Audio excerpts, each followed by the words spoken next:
Hi, everyone. Hello. Brian, Doug, 1, 2, 3, 4, 7, 8. I think everyone's on here. All right.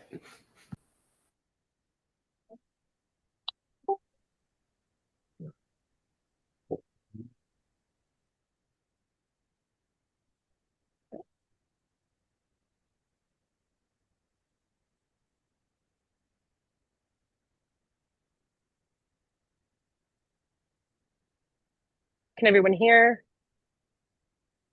Awesome. I can. Perfect. Principal Hollis, are you Yep. on? We'll just wait for Principal Hollis and then we'll get started. Dr. Bryan is here. I just can't get my camera working. Okay. When we do any voting, we'll just make sure that you voice your vote. Hey, good afternoon, everyone. This is Shalonda Miller. There are a couple of parents who have signed up for public comment but did not get the link. That is Principal Hollis owns that, Miss Miller. And when she comes on, we'll start the meeting. I'm on.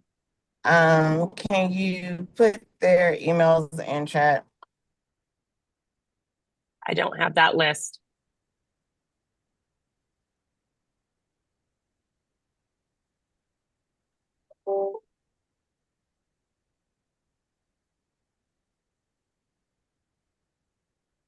Okay, so we're gonna go ahead and welcome everyone to the Howard Middle School Go Team meeting, where we will follow the agenda as it has been emailed to everyone and publicly noticed. I would like to remind everyone that this is a meeting of the Go Team. Only members of the team may participate in the discussion.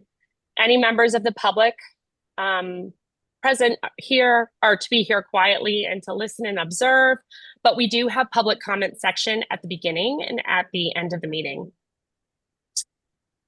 So I'm pleased to call this meeting to, so let's go ahead and start it. It is 4:47.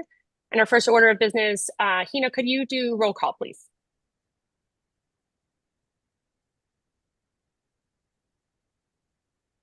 Sorry. Yes.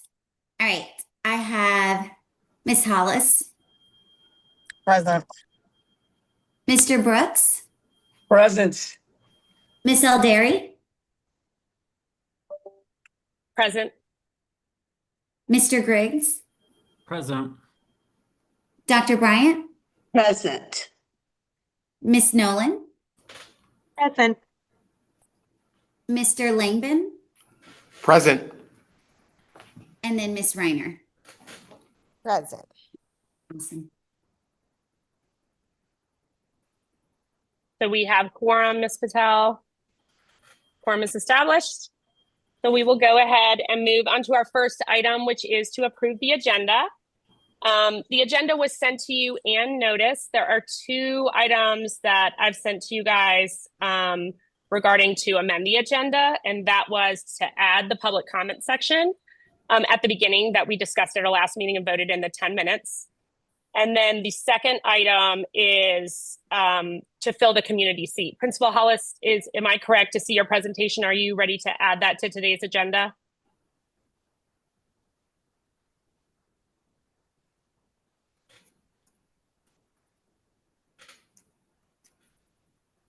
Yes. Okay, perfect. So those are the two items I have. Does anybody else have anything to add to the agenda? No?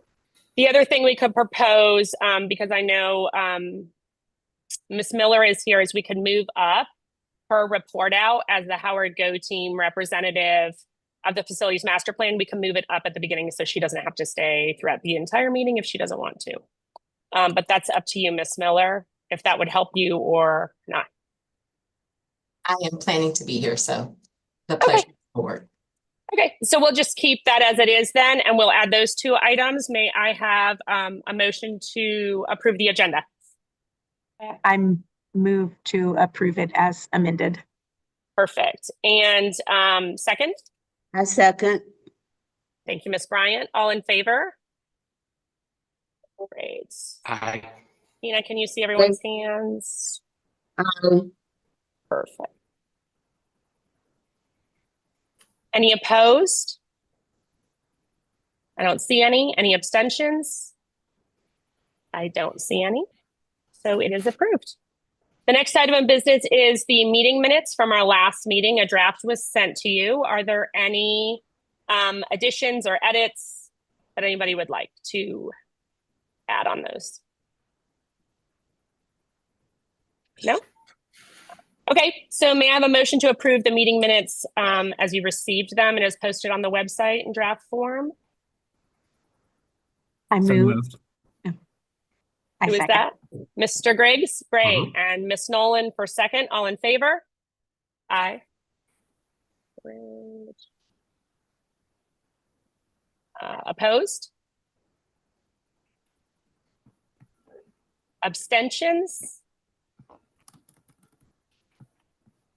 Did you get those votes, Tina? Wonderful. All right, and that is approved. And then our next item is, do we want to do the committee? And then we'll do public comment after that.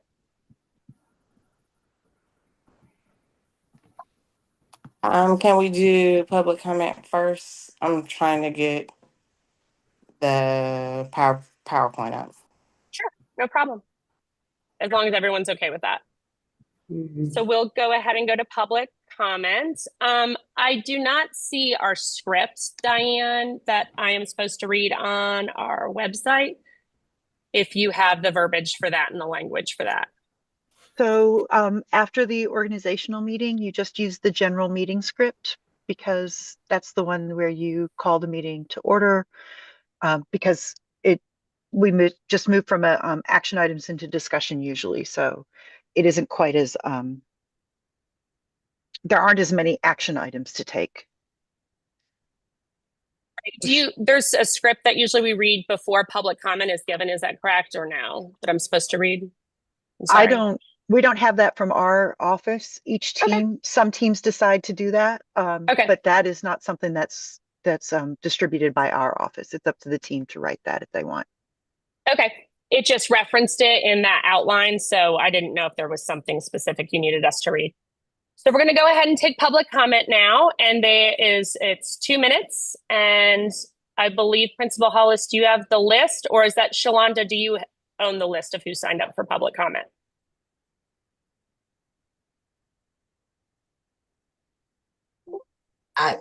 I don't own the list, but I think the ladies who are here, who are not on the committee, are here for public comment. If you just want to drop your name in the chat, and then we can go in that order. They're in there. Well, their emails are in there.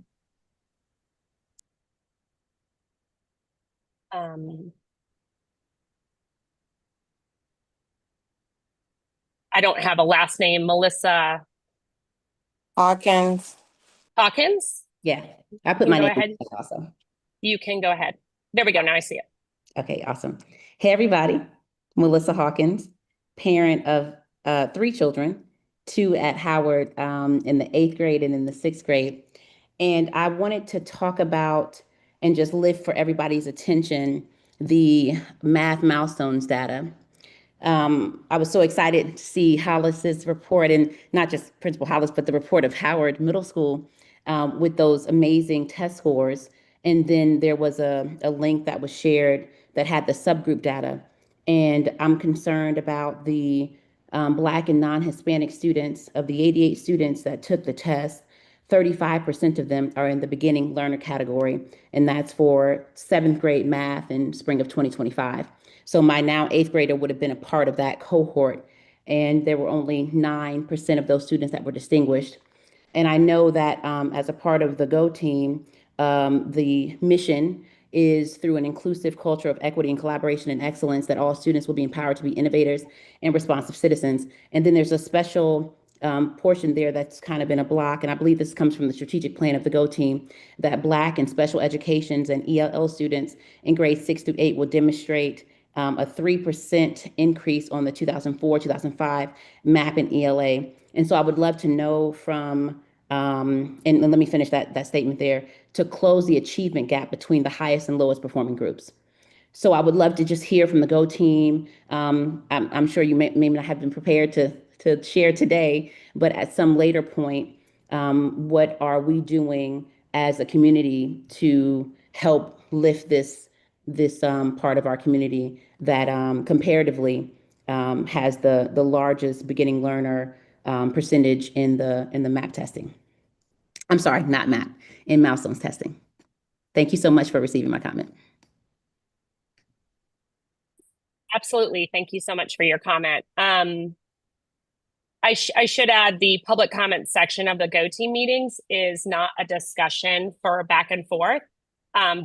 Some people don't know that, but I just wanted to clarify. So we do value your input, and we will be talking about milestones in the next upcoming meetings, and appreciate everything you said, and thank you so much. Thank you. The next individual we have, I believe it's Shonda Matterson or Madison. That's the email.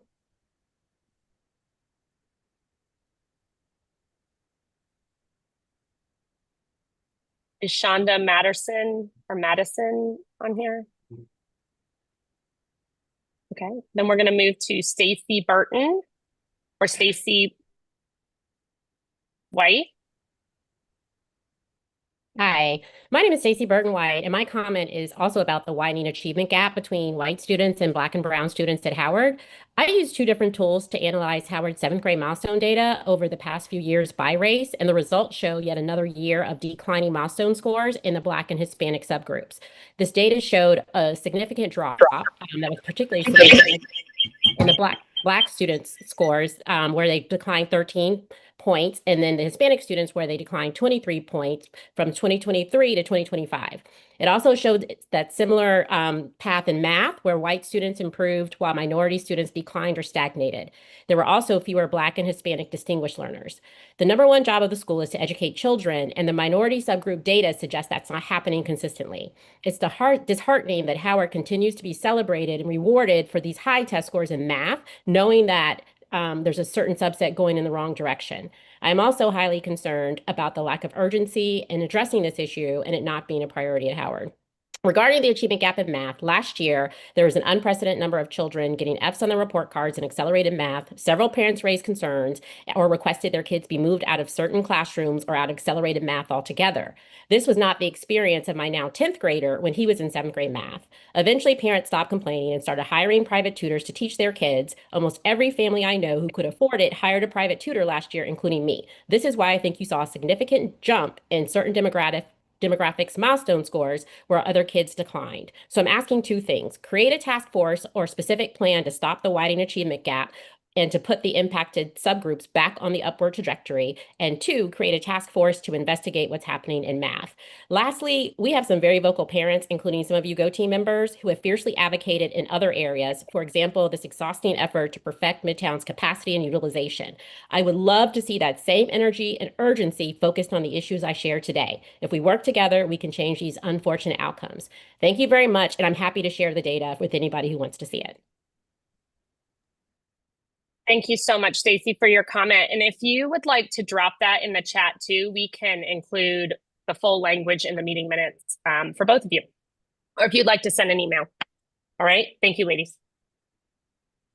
Oh, we will go ahead and move forward with the back to action items, which is Principal Hollis, are you ready for your appointment for the committee?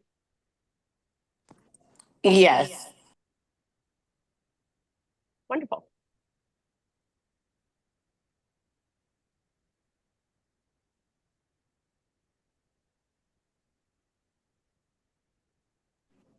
Sorry, I'm trying to get rid of the echo on my devices. So I would like to move forward with retaining Boyd Baker as a community seat.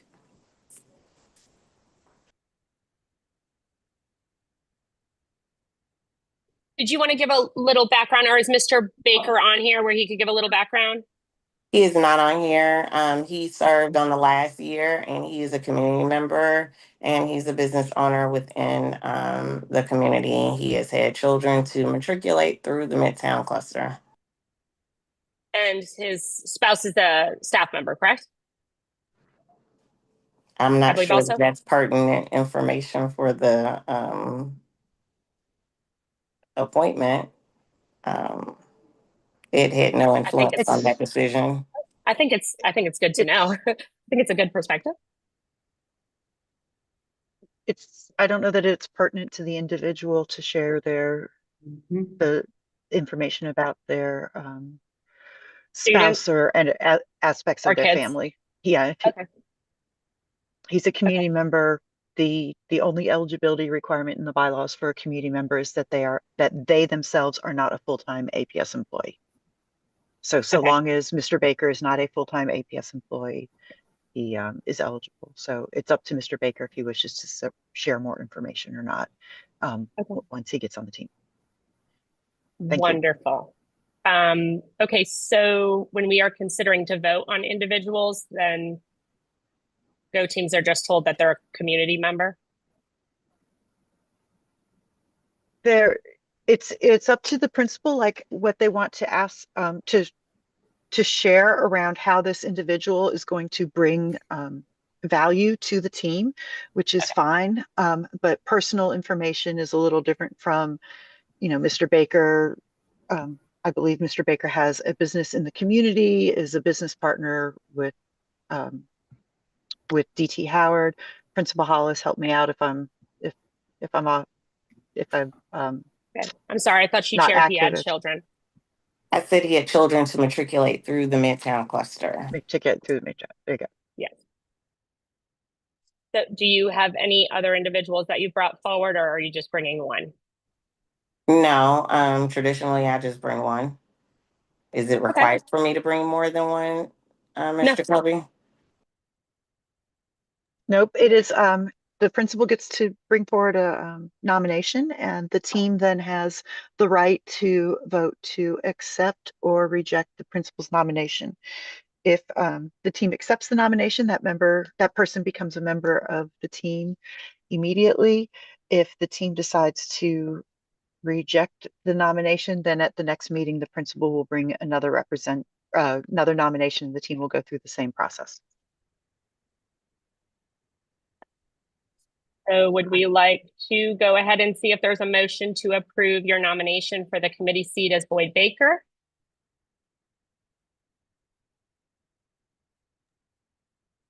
Motion. Thank you, Jenny. And is there a second? I second. Thank you, Ms. Nolan. So if I could do all in favor, say aye or raise your hands. Aye. This is Dr. Bryant. We can see you. And then all opposed? And any abstentions? Ms. Patel, did you get those? What was the total number for 8? There was 8 total votes. 8 total? Perfect. And we No didn't have any abstentions and no opposed. Perfect. Thanks, Dan. Yep. So we're going to go ahead and move to the discussion items. And Principal Hollis, I believe, is going to walk us through those.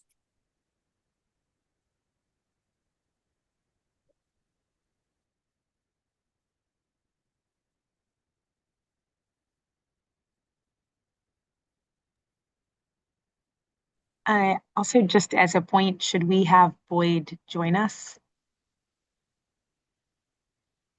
He's not available to join today. Okay.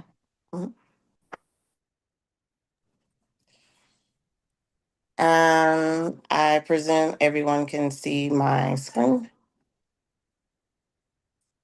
Yes? Okay, thank you. So today we are to go over the previously mentioned strategic plan. This strategic plan was modified in December of last year to change the SMART goals to what you see in front of you and to change the school's strategic priorities as we got ready to rank those priorities for the budget cycle. And it has been updated on the website because it was not accurate on the website.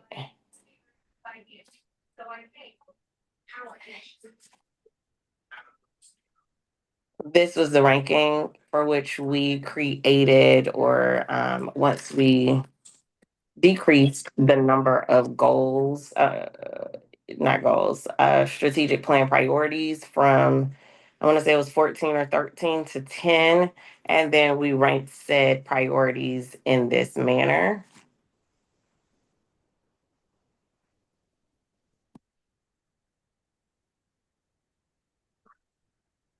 And since then, we have created our own continuous improvement plan goals as a school, and they are listed in the middle of the presentation slide. And they read as follows: by spring of 2026, the percentage of proficient and above learners as assessed by the Georgia Milestones EOG ELA will increase by 5%. 52 students overall from 73% in 2025 to 78%.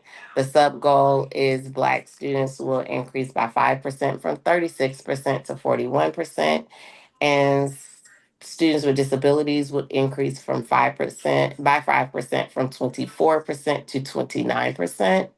The numeracy goal is by 2026, the percentage of proficient and above learners as assessed by the Georgia Milestones EOG math will increase by 5%, 52 students overall from 68% in 2025 to 73%. The sub goal is Black students will increase by 5% from 30% in 2025 to 35%, and students with disabilities will increase by 5% from 26% to 31%. And then our whole child goal by 2026, the CCRPI attendance rate will remain at or above 90% by ensuring chronic absenteeism as determined by the Georgia Department of Education does not exceed 10% days absent from the student's enrollment period greater than 30 days, with an emphasis on the following subgroups: Black students from 74% to 80%, and Hispanic students from 88% to 90%. We felt like these SMART goals align to the strategic plan priority goals, number 1 and 2, with ensuring students receive intervention and enrichment to demonstrate mastery on essential standards and utilization of the academic universal screener data to drive instructional practices to address struggling learners and gifted advanced learners. And with the whole child goal, we felt like develop a safe, positive, informed, and engaged school culture, and implement PBIS and SEL programming for all students in grades 6 through 8 aligned with that goal. And the way that we would track the indicators is through attendance data, map data for literacy and numeracy, and EOG, ELC data for literacy and numeracy.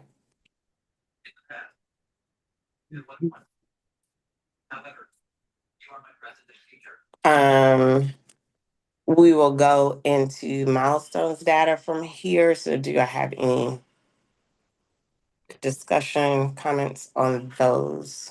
I just had a quick clarifying question. So this particular slide that you're showing us right now, these SMART goals are for this school year, and the SMART goals that were on the strategic plan side, were they last school year? Is that why the percentages have been updated on this slide to be something different? This is the continuous improvement plan goals. So these are the goals that the school creates, and the ones that's on the strategic plan on this document are the ones that the Go team creates. So they're not the same goals.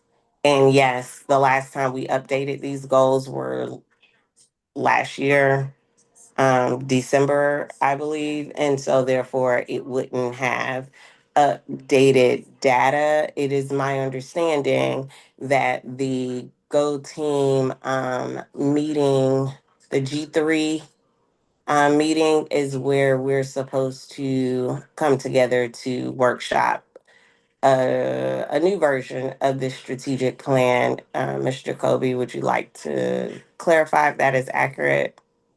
That is accurate, Principal Hollis. The board has just finalized a lot of their 25 to 2030 plan with their key performance indicators. And so we're going to kick off the updating of school level strategic plans at our G3 Summit on Saturday, September 27th. That's going to be at the Atlanta College and Career Academy. And if you've never been, it's a wonderful place. It would be great for you to come out and see it.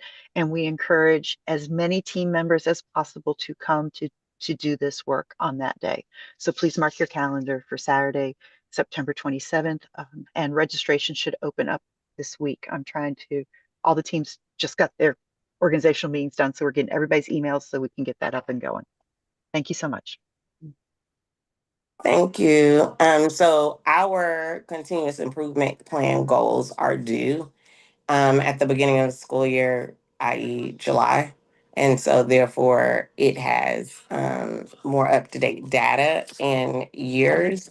And it is on us to update it annually. So that's why you see the difference. Thank you for that clarification. I'm learning, so I appreciate it. I don't know that I have enough information here to have an advocacy. I think the one wondering I had when I reviewed this slide on my own was whether there was an opportunity or consideration to having a larger increase for the subgroup callouts than 5%, as part of trying to close any gaps. Since the overall target was to raise 5% for the whole school, it made me wonder if we had considered raising the subgroup targets to be higher than that. So traditionally, most schools look to move data at 3% because that is more realistic and achievable. But due to the strategic goals that were set by Dr. Johnson to be 20% over the next 5 years, we were pressed to increase our goal to 5%. And so that's why you see the 5% versus what I mathematically feel more comfortable with, which is 3%.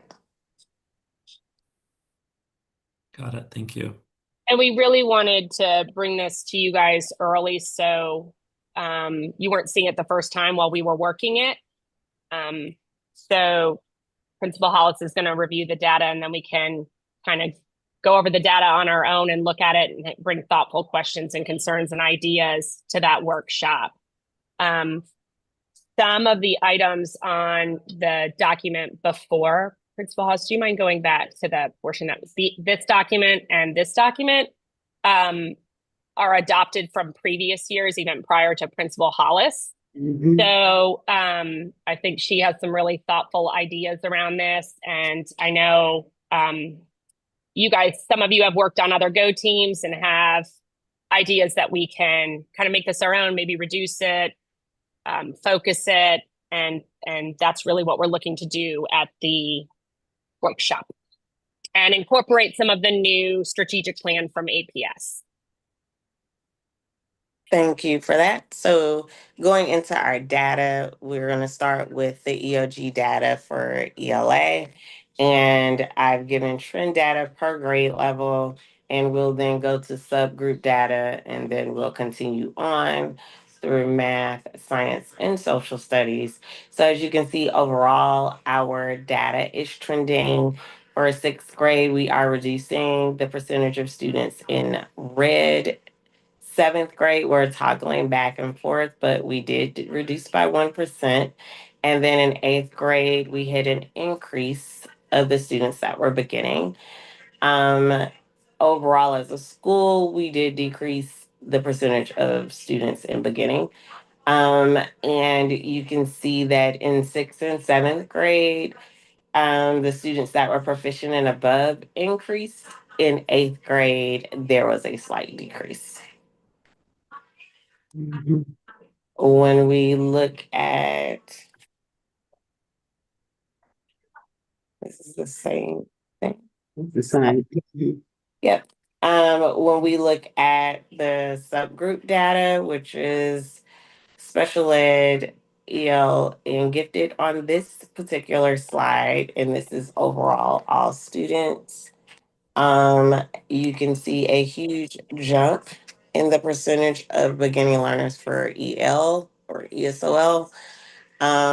However, you see a decrease for students that are students with disabilities, and you do see a decrease or increase rather in proficient and above for gifted. Um, Specifically, Ms. Elderi wanted to call attention to male female subgroup data, which we've never done. So this is the trend data for that. You can see an increase in the proficient and above for male and female. And you can see that the female students are actually outperforming male students, which this was a conversation in the SINS meeting, if you attended in the spring, where there were some concerns about male-female competitiveness, and you can see that the females are outperforming male students here. And then at the bottom, you see our economically disadvantaged students that we did not trend in the right direction this past school year.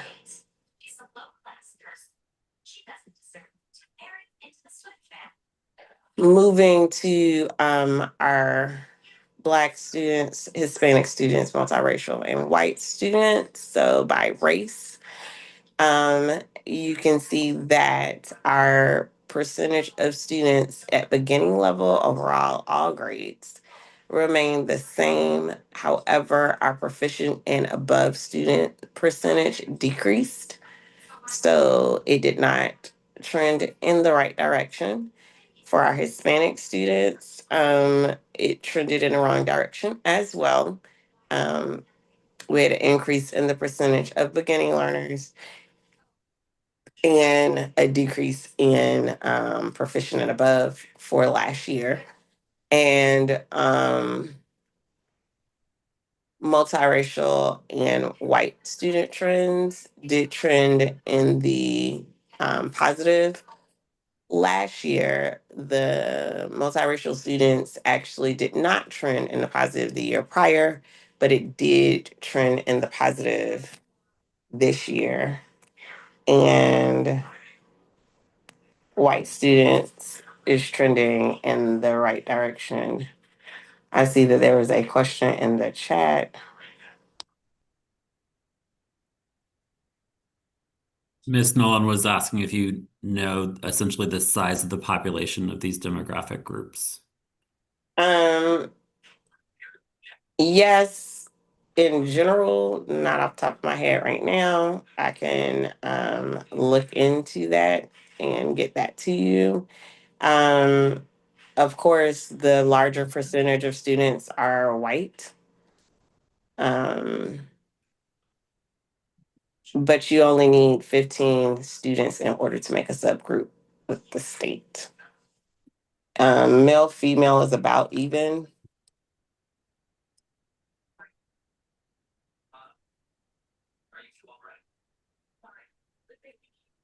So math data overall for the school, we have sixth, seventh, and eighth grade here. It is showing a decline from last year to this year in all grade levels in the percentage of beginning students for sixth, seventh, and eighth grade, and a substantial jump in proficient and above in eighth grade, but a slight increase for seventh and sixth.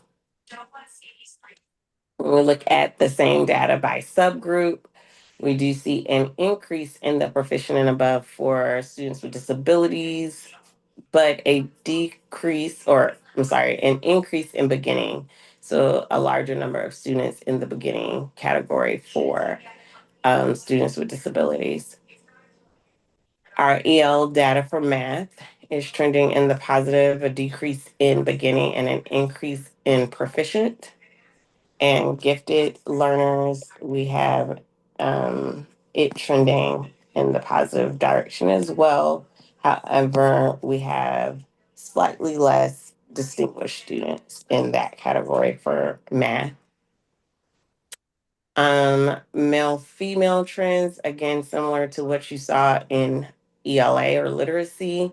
Our female students are outperforming if we go by developing and above in math. Our male students seem to be trending slightly above female students if you go by proficient and above. Economically disadvantaged students, we do see a slight increase in beginning levels, but we see a increase in the proficient specifically, but a slight decrease in proficient and above. For race, our Black students actually went down by 1% in math for beginning, and a slight increase in proficient and above, while developing remained the same. Hispanic students, you see a significant decrease in beginning level for math, which is counter what happened in reading, and an increase in proficient and above in that category. For our multiracial students, you see a significant decline in beginning level and a significant increase in proficient and above. And our white students, you also see a decline in beginning and an increase in proficient and above by 15%. I'm sorry, not 15%, 5%. I do apologize. Our algebra data is trending in the right direction. We had to split that trend data because in 2023, that was the last year of the previous standards, and therefore it was a different test. But as you can see there, our percentage of students for proficient and above for Black students increased to where we did not have any developing or beginning level for algebra. And the data by gender is seen below, where we can see improvement over the last year for both.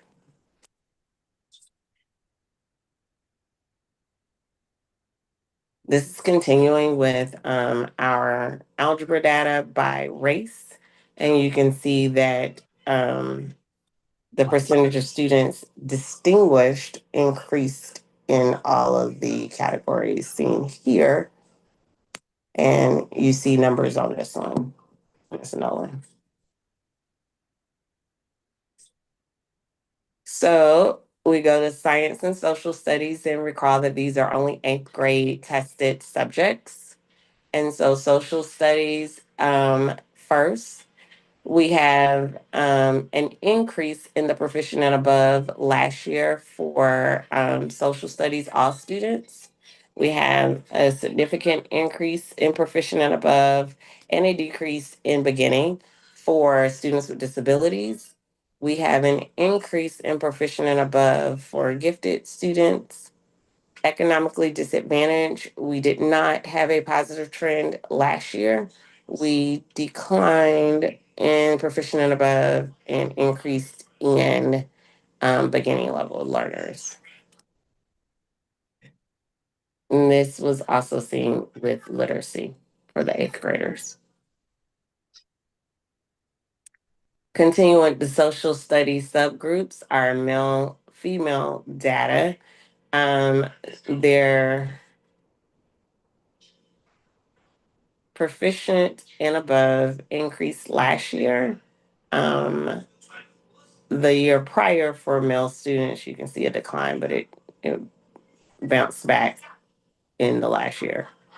For our EL students, you see a significant increase in the beginning level, and a steady hold in proficient and above. I will say social studies trending is like, you can't trend by cohort it's a new set of students every year. And then social studies by race, you can see a very slight increase for the Black students in beginning, but a significant decrease in beginning, and I'm sorry, in proficient and above.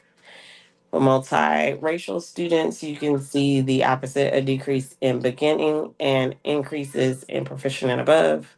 Hispanic students, we saw an increase in beginning, but we also saw a significant increase in proficient and above. And white students, we held steady for beginning, but saw a significant increase in proficient and above. Science, please note that science scores are separated by physical science and then high school physical science. The high school physical science is the ELC version, and then on grade level science are the others. So, high school physical science is trending in the positive. We actually had many more students to take high school physical science last year than we had in previous years. Um, the pers- Brandon Brown, please come to the main office.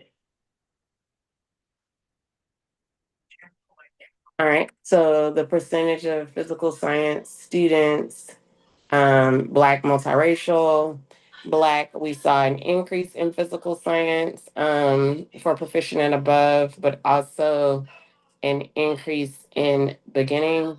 Multiracial, we saw a decrease in proficient and above.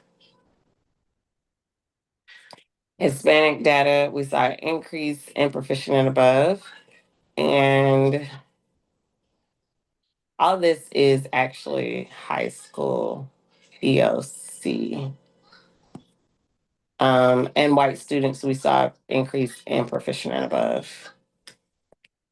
For on grade level, and I will adjust the slide deck, but these next slides are for on grade level, 8th grade math.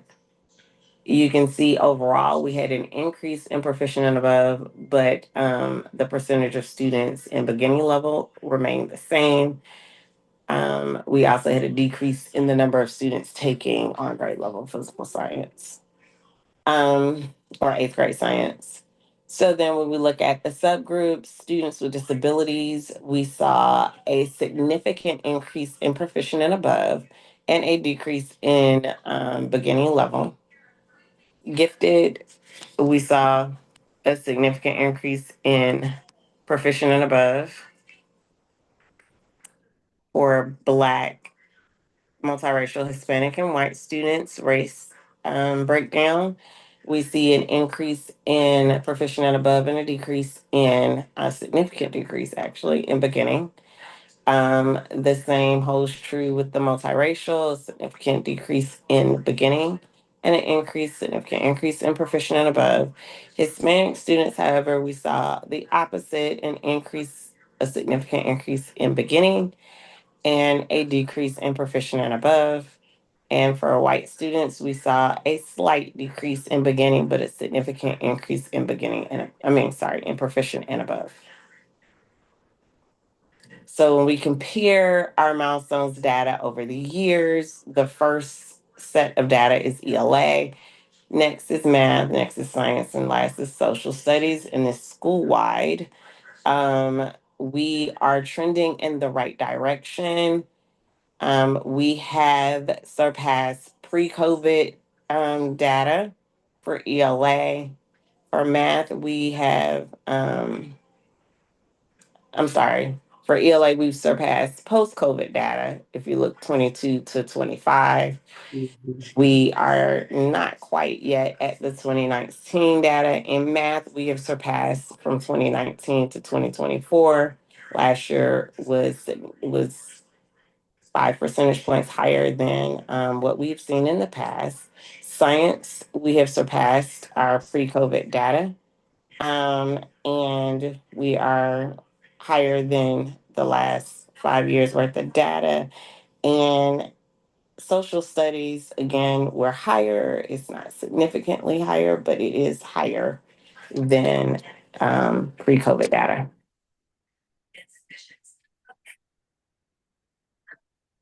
So this is time for discussion. Are we on target to successfully accomplish our priorities? And any glows and grows that anybody else wants to point out. This is the time to have that conversation. Our discussion protocol is to talk about what did you notice, what are you wondering based on the school's trend data for end of year test assessment, which subgroup and grade level show most significant gaps and unexpected trends based on the school's trend data for milestones and other indicators. Are there specific trends that require more focused attention? And what additional questions do you have?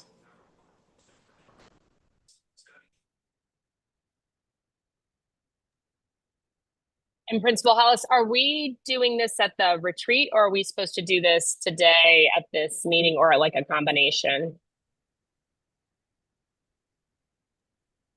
It will be a combination. Okay. So do a little bit of it today, and that way it can help build that foundation for the 27th. Thank you. Principal Hollis, I have a question in terms of when we're working on setting goals for you, and maybe this is a question for the teachers on here as well. Like, what are some things that non-staff members need to know are challenges, or what you face when we set a goal? Sometimes you can set a goal, but you know, the resources, we've in the past talked about the resources in the school to make those goals.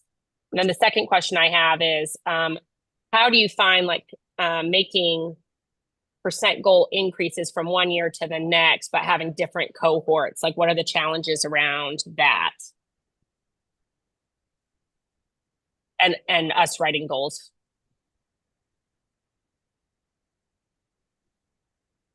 I'm gonna let the teachers go first.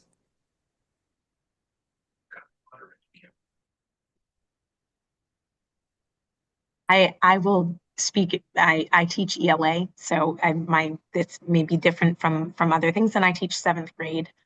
I would say, and this was one of my questions about the statistical size for the EL learners, that one of the challenges I think that we face is that the population is often shifting. And in many cases, students come in and leave within a school year, so they may not be the same students who have been tested before. They may not have been with us an entire time. That is a challenge. So our language levels. I obviously I teach English, so that is one of the hardest things if we have someone entering as a new learner of English. And I would say resources are a challenge. So let me give some context to that. If they are new to the States and it's their first year, that their data is not counting as a first year language learner. They have to sit for the test, so it counts for participation, does not count for proficiency. Judy, question. So can you give us specific examples of resources that are lacking so we have a better understanding of what you mean exactly?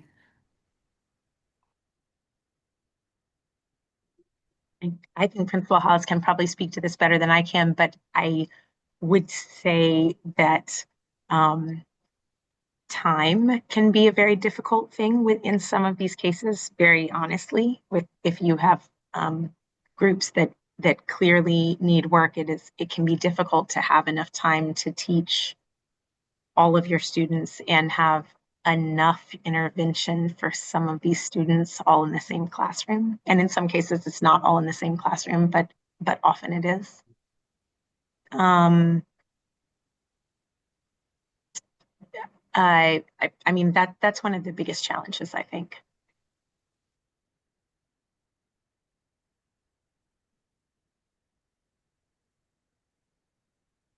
Did we add that reading coach? I know you were looking for that new reading coach this year to help supplement and support the English teachers, Principal Hollis? We did not add a coach. We did add Okay. a master teacher leader whose focus is on literacy. Oh, I didn't realize it was a master teacher leader. I thought it was a reading specialist or something. I'm sorry. No problem. They are certified English, and so they focus on literacy in English. And Ms. Nolan, did you want to speak to the effectiveness in 5 weeks of that addition?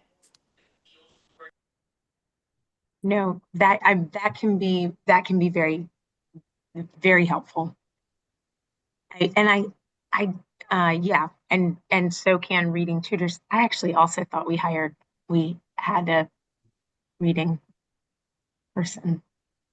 I think we had a master teacher leader and we were adding a reading specialist, I believe, in our budget because one of our We did not reading add a reading specialists, specialist. We added a reading someone intervention hired. teacher. And we do have a reading intervention teacher for all connections classes for all grade levels. And a separate math intervention teacher. Last year, we did not. We had someone doing both. I'll just share some headlines that goes back to your glows and grows slide. I don't know that's significantly different than what's there. And then also just some wonderings out loud that's in my head before we have our retreat. I don't think they're questions that need to be answered today. I think the amount of growth at the aggregate level is incredible and should be celebrated, right? So to see 2 years in a row of 5% growth in math on milestones for the school, 12% growth in 1 year on science and milestones, 6% growth in 1 year on social studies and milestones, that should really be commended. And then I'm making an assumption based on some of the counts around data, but it seems like the level of rigor is also going up. So the number of students who are taking algebra, the number of students who are taking high school physical science is going up. And I just think that is admirable and to be commended as well, that we should make sure more and more students are getting access to rigorous, high quality content from all backgrounds. The grows, I mean, you called them out along the way in terms of subgroups. So whenever there's positive, there's always the opportunity to then see how is this playing out consistently or not. And so there are subgroups in each of these areas where there's opportunities. You named them. The ones that stood out to me the most were some around English language learning, and Black students in particular, on certain subjects, and Hispanic students on certain subjects. It seemed like there was not much difference between male and female students, except for ELA. So I think that's actually a really good sign in some ways, that we don't see a negative gap there by gender for girls when it comes to math and when it comes to science. That's another thing to be commended. The wonderings that are in my head is just to your point that you made about some of the cohort data, is what can we anticipate as we're looking at fifth grade data and fourth grade data at our feeder schools? Are those schools now sending us students more prepared post-COVID? And so can we anticipate kind of like a wave of opportunity in terms of where students are coming in? Or are there bigger gaps? So just kind of looking at cohorts and looking at our feeder schools and understanding what should we be anticipating in terms of who's coming to us. And then the other question that's on my mind, particularly given some of the open comments that started, is making sure that I can double matrix our data by race and grade on some of these, because we saw breakout by grade and then we saw breakout by race, which I think aggregated all grades. And so I want to make sure that I can understand some of what I think was being asked or pointed out to us around how the experience in certain subjects is playing out in by grade, by race as well. And so that's something I want to kind of look at before we're digging in more deeply at a retreat.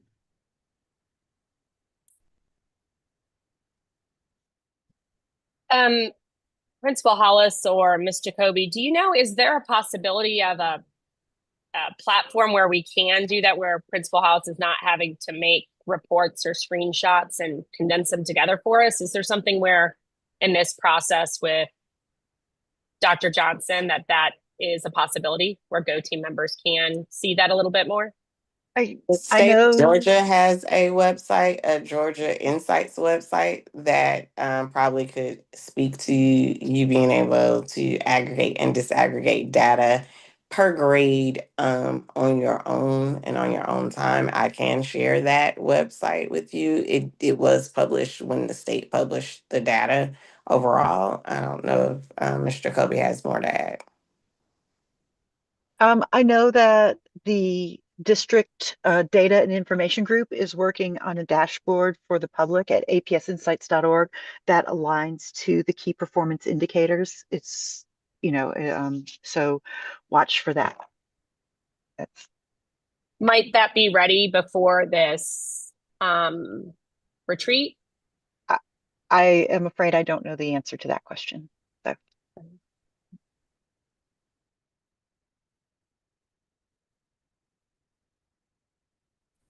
Theon, you're on mute. Potential or possibilities in the future, as Josh mentioned, the two community comments at the beginning mentioned the potential of a task force around math and some of this data as well. Principal Hollis, could you explain what you do at the school level? And I think you've mentioned this before previously with your staff on looking and drilling down on the day-to-day. And I believe Ms. Moore was part of that process on what they actually do with the data and working with the children, some of the stuff that was on your school improvement plan. Yes, I mean, we do actually do a lot as it relates to getting students prepared and double dipping. So some students are able to take intervention classes. We did limit the number of intervention classes that students took last year in comparison to the year before, based on the data that we have currently and the way that it was preparing or setting up for the end of the year. We decided to add that hourly teacher to increase the number of opportunities for reading support and math support this year. So all students will have equal number of opportunities for both, as opposed to splitting in half using the same teacher. Additionally, we also worked on small group pullouts during connections leading up to the milestones for students who needed it. And then we did a little bit more pushing in for our EL learners for in math specifically. And last year we added that group, right, to our strategic plan, some of the SMART goals, the EL Yes, we group, I did. believe. We did. We saw a significant decrease in their attendance the year prior. And this year we saw an increase, this past school year, we saw an increase in their attendance. Unfortunately, the same does not hold true for our Black students. They have the highest absenteeism out of all subgroups at the school for last school year. So my philosophy is that we need you here in order to learn. And so you can see a correlation between the attendance and how we're performing on the milestones.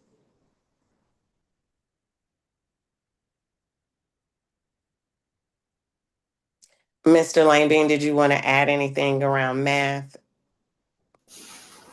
Yeah, I'll just say that, we continue to have conversations around the data.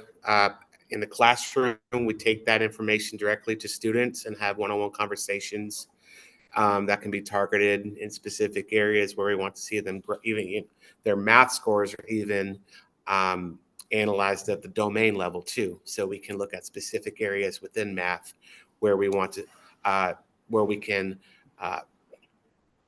intervene and focus on growth. That's happening at the PLC level too, in our grade level meetings that we have with our grade level colleagues, with administration, and the master teacher leaders as well. So I would say data. We are looking at that. We are working with it, and then we're also I see that translating into the culture building that's happening at Howard over the past couple of years. There's been, I think, a distinct increase in the conversation when it comes to the data and the feeling of belonging as we're trying to build relationships with students on an individual level, but also collectively. And we're seeing the numbers speak to that. So to what Mr. Langdon is speaking to, we do have monthly meetings with the departments, specifically to discuss the data and what trends we're seeing, what strategies and what kind of approaches that we can do across the board. And at every faculty meeting, we have data so that we can talk about what we're seeing and try to course correct as things are happening and not waiting until math or the milestones. And additionally, we do prescribe to visible learning, which believes that the kids have to know that you care before they care. They think want to do the achievement part. So the culture piece is important. And we do have conversations with the students around whether or not we're meeting the mark for that piece as well. Um, I'm not going to say it's perfect, but I definitely think it's been a drastic improvement from when I came in January of 2022 to now.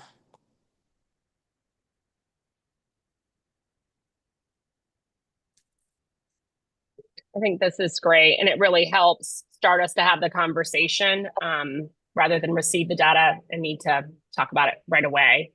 Does anybody else have any questions for today? I just wanted to know, Principal Halls, I think you started in January 2023, which makes it all the more impressive, the progress that's been made in that amount of time. That is correct. I did start in January 2023. And I appreciate your comment about the level of rigor because the number of students that's in high school science, physical science, and algebra has increased. And I do want to say that the comparison across cohorts is difficult because a lot of things happened since 2020 at various levels of cohort, right? And I think that if we talk about the eighth graders from last year, I think they went out around third grade, if I'm not mistaken, third, fourth grade. And that's when you really start honing in on different specifics that's around math and when you really start learning how to write an essay and start doing those things. And then when you look at the seventh graders, current eighth graders, they would have been in second grade. So when we talk about how we anticipate the students being more prepared, next year's um, sixth grade class would have been in like pre-K kindergarten when COVID hit. And so they then would have started returning back to classes kindergarten first grade and therefore probably are going to be more prepared because they did in-person learning for elementary. So I do think that that will have an impact once we get to the current fourth grade class. We really won't be talking about lack of school COVID impact. It will be more emotional impact because of the adults and how they took everything because they wouldn't have been in a traditional classroom setting. So,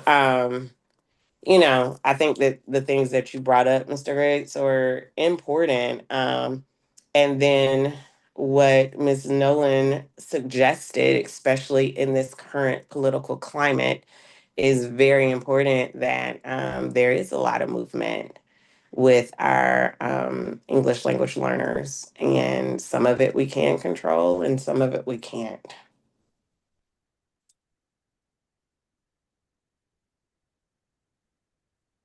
Any other questions?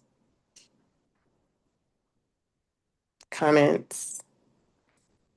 Hearing none, we're going to keep moving so we can meet our time frame. So we are in the progress of reviewing where we are in our current strategic plan in order to develop our 25 to 2030 school strategic plan. So we are in stage 4. And that leads us to wanting to just bring some attention to what the district has created.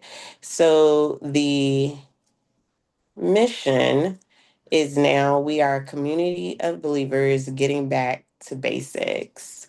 So that is what Dr. Johnson and his team developed as our mission for the district. The actual strategic plan is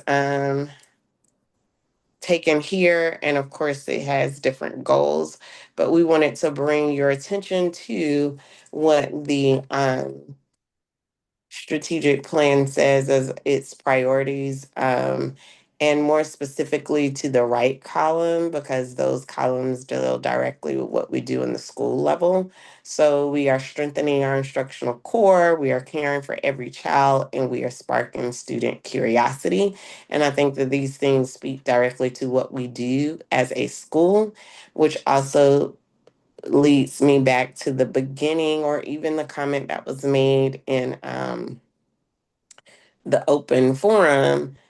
Maybe our mission and vision is not aligned to what the district's mission and vision are currently. And Ms. Eldery spoke to that as well. So in an effort to start, and here are the goals that the district has set for the 2030 deadline based on those strategic priorities.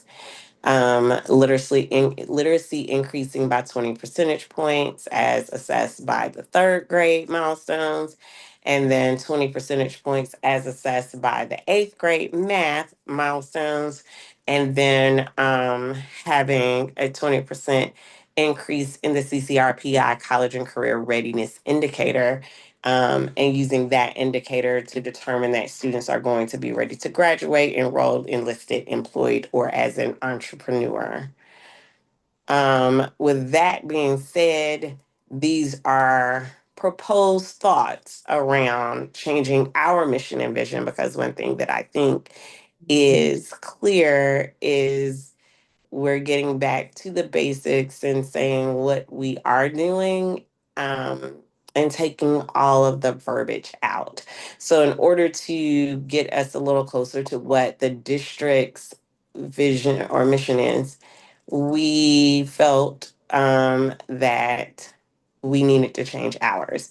And so, my admin and instructional support team kind of drafted some things to kind of help move us along. It is not something we have to vote on today, but I wanted to give food for thought prior to our G3 summit. Um, and so you can see the old one and then the new one underlined there. So what we're proposing is that our mission reads: all students will be empowered to be innovators, critical thinkers, and responsive citizens. And our proposed vision, all students will reach their academic potential and develop critical thinking skills to navigate a rapidly changing world.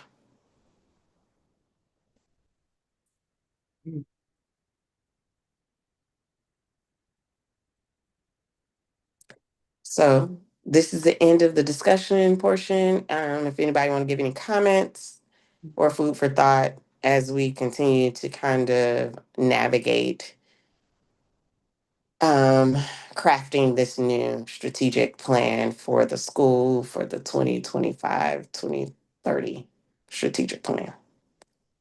I appreciate you going over this before we sit down and do this and giving us all a chance to kind of digest it and putting together a draft of a mission and vision. Thank you so much with your team. You're welcome. Did anybody have any feedback on it for today before we move on? I can share some thoughts that are more like maybe ruminate or treasure or trash. I love the simplification. I really like that the vision is future tense. I would maybe suggest that the mission could be present tense. Because the way that I oftentimes think about this is the vision is what do you want to be true in the future, and the vision is what, or the mission is what are you doing now to get there. And so that's one offering. And then in the mission, I do wonder if it's worth thinking about being able to name the role of teachers or our school a bit more explicitly in terms of how they're making that happen for students. So those are my wonderings. I don't feel strongly about them, but I appreciate this draft. I feel like it's a stronger version. It's much more simplified, and just some things to ruminate on before we're together.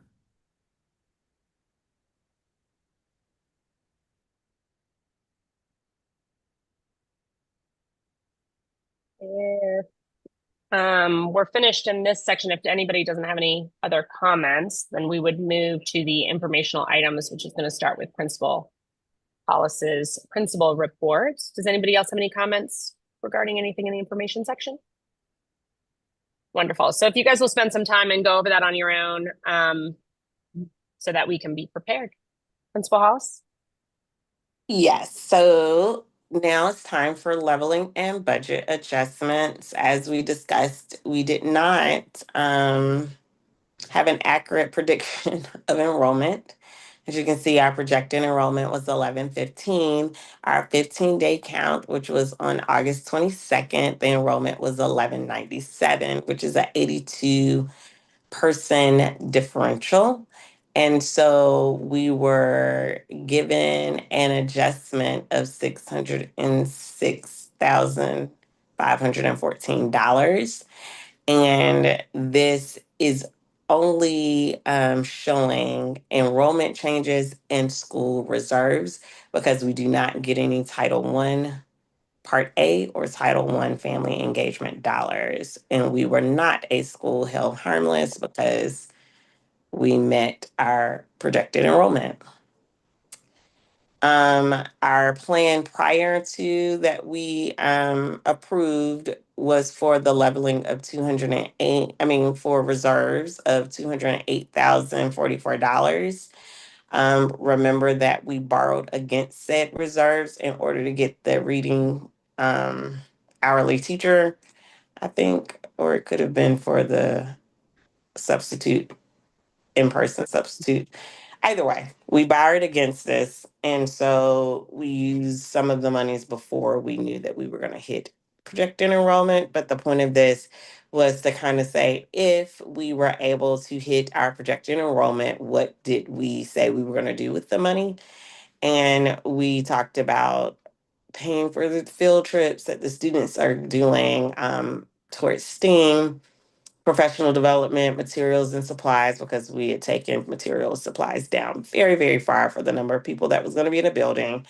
Hiring that teacher tutor, which was already done because I took the reserves down already to do that. More money to substitutes because we have more employees. Educational software, money towards STEAM things. And some of the things we already did or I already was doing regardless.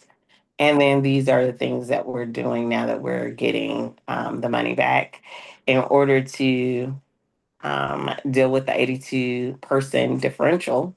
We need more teachers. And so you can see most of the money is spent on teachers, increasing that reading teacher from 0.5 to 0.8, which is why we're able to have 2 intervention teachers for the connections classes instead of 1, like we did the prior year. And then again, proposing for the non-personnel changes, the things that were listed on the previous slide: furniture, teacher stipends, supplies, travel and or professional development, and computer equipment and software.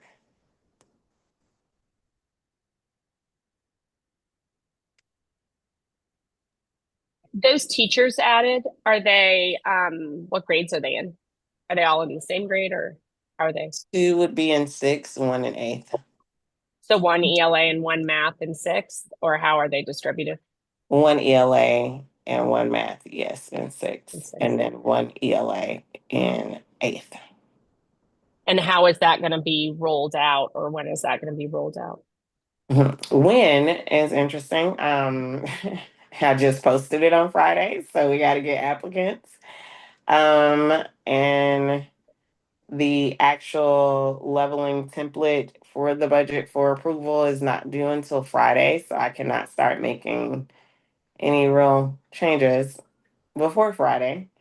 And we still have to do background checks, onboarding, all the things.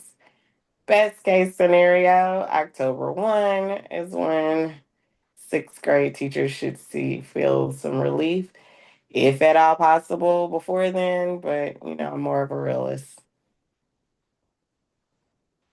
And then funding wise, because we're over our number, we only get that base funding formula. Is that correct? So originally it looked like our per pupil was about what, 13.3 or 13 and change. But for Yeah, those extra students, we only get base. Is that correct? that is correct. So almost So 6,000 per pupil over. so 6,000 times 82 versus 13.3 times 32 times 82. I'm sorry. Correct. Okay, so that's why when we're coming up to budgeting in January, February, that number projected enrollment is super important because it It is, but it also is tricky too because if we don't hit, we also have to give back, right? And you give back dollars, and so we knew, or I felt confident enough that we were going to hit the projected enrollments. And so that's why I was able to use some of the reserves that was allocated prior to. Um, I got very nervous the weekend before because it just didn't feel like we were going to drop under 1,200. I don't know that 3 is really dropping under 1,200, but that's where we are right now.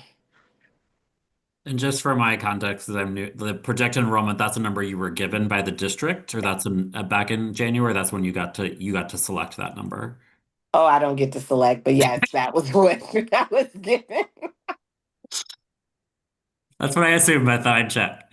No, you're accurate. I don't get to select. I can lobby and say, hey, I don't think that this is accurate. Can you relook at it? And I did.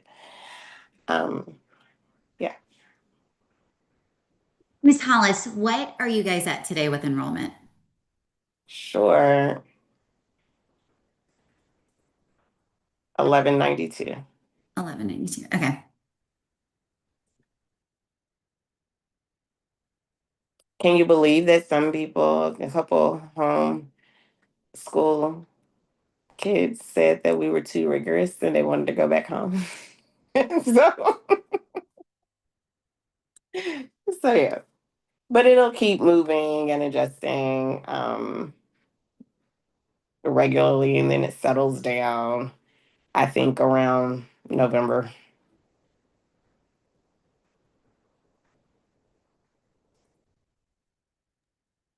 fabulous. We'll keep going through your principal's report. You want us? I think this was before, or am I wrong on the agenda? Oh, I had it after. Okay, that's But fine. we can I do can keep going. whichever. I can keep going so I can be quiet. As you can see here, after map testing, we were like at 49% gifted. Once we finished map testing, we did have some more students to qualify for gifted. And so now we're at 51.3% gifted.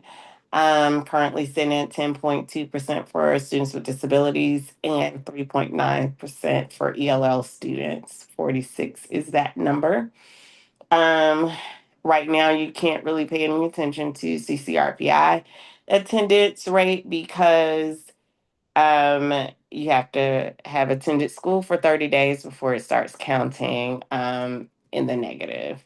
So that is not accurate, but our average daily attendance rate is 96.4, which is up from last year at 95. I apologize for that picture being taken and it's blocking it. And the average daily attendance rate by grade level is seen there.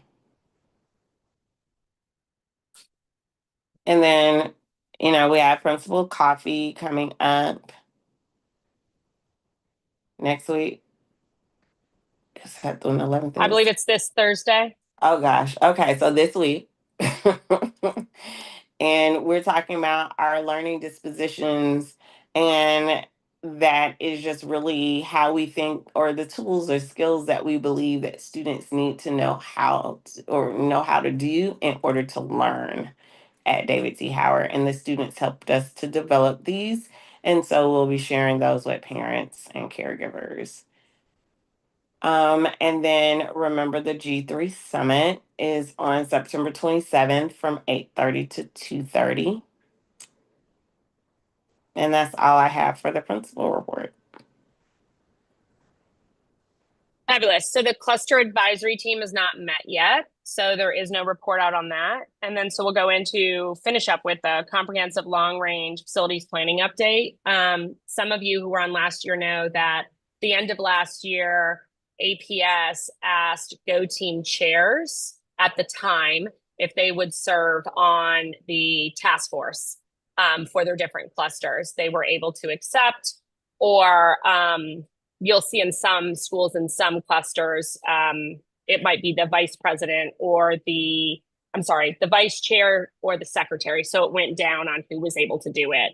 There are also community seats that individuals could apply for and were selected by the Board of Education. So Shalonda was our chair last year and holds the Howard Go Team Midtown Task Force seat. So Shalonda's going to start with giving us her report.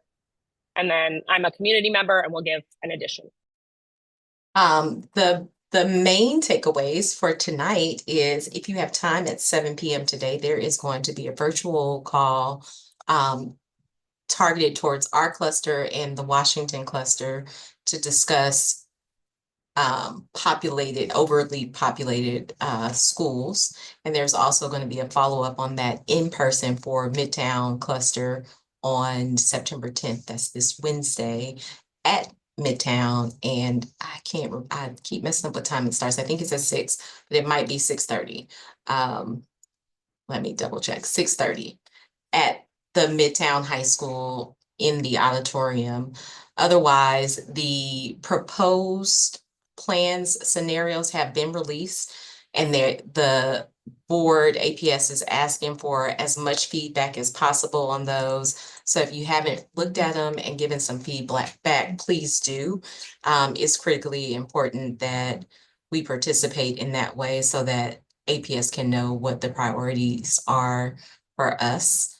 And then it'll be presented, the scenarios will be presented in November with a vote in December. So there's still some good amount of time for things to change. And I think that's one of the things they wanted us to keep telling folks, is that these are not final. These are scenarios. They are looking for feedback. They are meant to be interactive, and they will change as things go and information is gathered. And then I also signed up for public comment, so I can wait until the end unless y'all want to hear my public comment now. And it's about this, so. Let's do your public comment at the end and I'll just tack on to Go you. ahead. Yep. Are you done with your portion as a Yep. representative? Okay, perfect. So I echo what Shalonda said. I mean, really crucial right now is for people to engage because your feedback is or can be used if you engage. And if you're not comfortable or can't go to a meeting or can't go to a Zoom, there are surveys online where you can give the feedback. Everything is on everything right now. It's being updated all the time, is on the website. And if someone can drop it in the chat, or I'll drop it in the chat in a second. don't need to give a lot of detail here in this meeting because it is all in tonight's meeting. And I encourage everyone, there is one scenario proposed for Midtown and it is an addition. There is not a lot of detail on that slide. And that's pretty much all we've got for you, right, Shalonda, on that. Engage, share, encourage people to engage. We will, as task force members, I think it says see the recommendations in mid-October, that they will, some version propose then in November to the board. Our task force meetings are open to the public, so they aren't streamed necessarily, or they haven't been. So if you want to show up to that, you can show up to that. Are there any questions that anybody has on the Go team about this process or? Oh, okay. So we will wrap up. Oh, I do want to add that September 11th, you guys saw in your email, and I sent it back to you today. We got a newsletter earlier in the week, I guess the end of last week maybe, that there's a Go team specific engagement for all Go team members around facilities master plan. That is September 11th. And that is, let me see what time it is. It's virtual and it is through that Ellis platform and it is at 6 p.m. I assume, Diane, that that's going to be recorded if someone can't make the session. Yeah, it will be recorded and the recording will be uploaded onto the Ellis platform. And now that most teams have finished their organizational meeting, I am creating for anybody new all those Ellis accounts and will enroll everybody in that course, hopefully by end of day tomorrow. So wonderful. So that's kind of the platform and pass through for Go team members and I think employees, but that is where that meeting will be hosted. Again, that is specific for Go team members across the district. Any other questions? I had a quick question about the 27th meeting. Is that something we're all doing together, or is that kind of like we're sitting in an auditorium and doing it individually on our own? So that is a supported, it's a summit, so it's a supported training and experience. Dr. Johnson will be there, and then we will split you out by teams so that you will be working with your team in order to do your strategic plan. But we will, strategy will be there and our office will be there to help the teams kind of work through their strategic plans. Does that help answer that question, or am I? No, I think it does. And I guess maybe it's a question for our Go team about whether how many of us are going to be able to attend that and whether we want to find alternative time to workshop too, or if that's allowed. We kind of started thinking about that, Miss Elderi and myself as your Go team chair, because that is a Saturday. As a soccer mom, that's very difficult. And as principal in middle school, games are typically on Saturday for football, and we won It on appears Saturday. also that a So, couple other Go team members can attend. And I believe you did ask, Ms. Jacoby, did we get an answer on that question from the last Go team meeting? Could we set up or use one of our meetings to workshop this ourselves? Is that a potential? Because it does not appear that. Yeah, that's of course is always a potential. You can also schedule what's called a work session, Right. where you can focus just on that. One of the nice things about work sessions is that since no decisions are made, a quorum isn't required. While we encourage all Go team members to be there, it's not quite as critical as actual business meetings because in a work session, you don't take any votes or make any action, right? So whoever can attend the work session, you guys would work and get to a recommendation basically and bring it to the whole Go team to then say, hey, we discussed this. This is where we got. Now let's finish it up. Let's wrap it up. Okay, so maybe Principal Hollis, you and I can get together and maybe propose some dates for a workshop, or we can send it out to you guys. well, we were or previously use- discussing probably using some of the next meetings, since most people will be there, as Yeah. our work session, like have the meeting capped at 45 minutes and the other 45 minutes as a work session. And definitely taking on whatever people have workshopped when they went to G3. So it's not horrible if, it's only 2, 3 people at G3, then they could work together and bring at least a start of a product to the rest of us. May I ask a question? If we do that, if we have the work session, is that piece of our meeting also streamed, or is that actually a work session that's closed for us? Streamed. It's got to be, yeah. You guys don't have that luxury of closing anything. It's all streamed. It's all.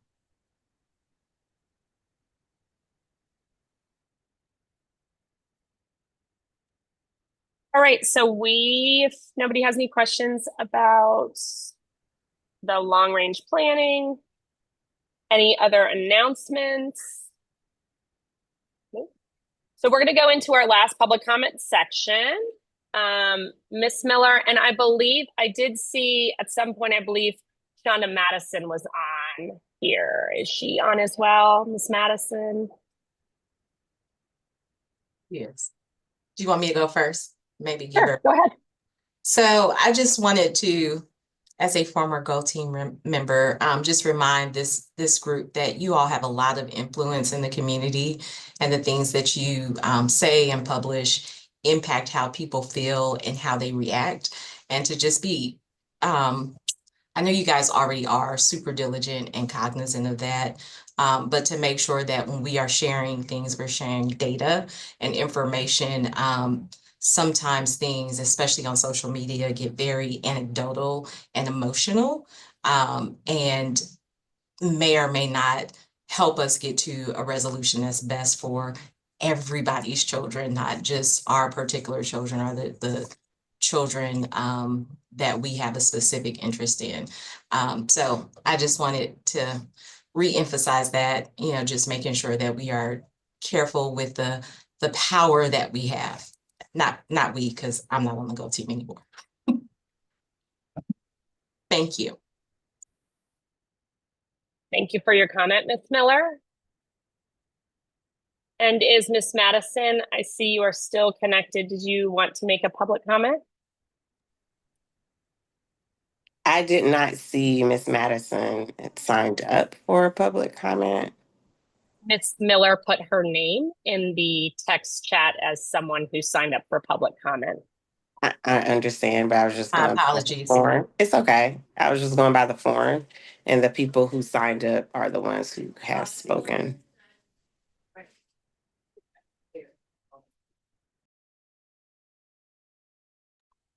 Dion, you're on mute again. Sorry about that. Sorry. So we're going to go ahead and adjourn the meeting. Do I have a motion to adjourn the meeting? So moved. Thank you. And a second? Second. All in favor? Aye. Aye. Mr. Langbein, you got that? Ms. Patel, perfect. Sorry, who any did the second? Sorry, Dion, who seconded? It was Sudi. Sudi, got it. Any opposed? Great. Any abstentions? I think everybody voted agree. Great. And so I call this meeting to adjourn at 6:17. Thank you all so much for your time. Thanks, everyone. If you have any Thank you. questions, let me know, please.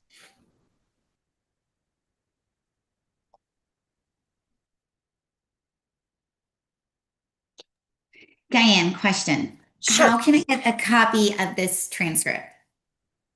It will probably be sent to Principal Hollis through her Zoom Okay. account. So she could then forward it to you, I believe.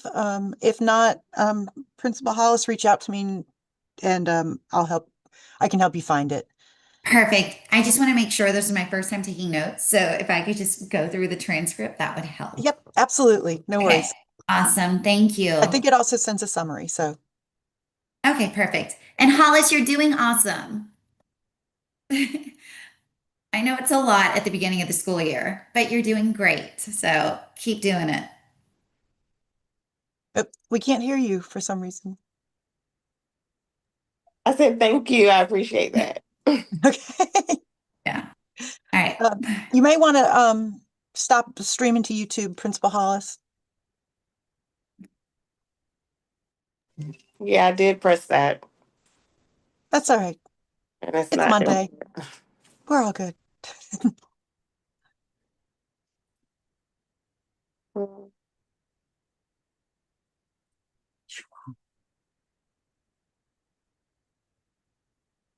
This meeting is being. No, The recording has stopped. is it up at the top? Can you stop it from the top? I tried stopping it from the top. You know what? I'm doing it from the wrong one because I'm logged in twice. Saw that. I have to make things work for me. I completely understand trying to make things work.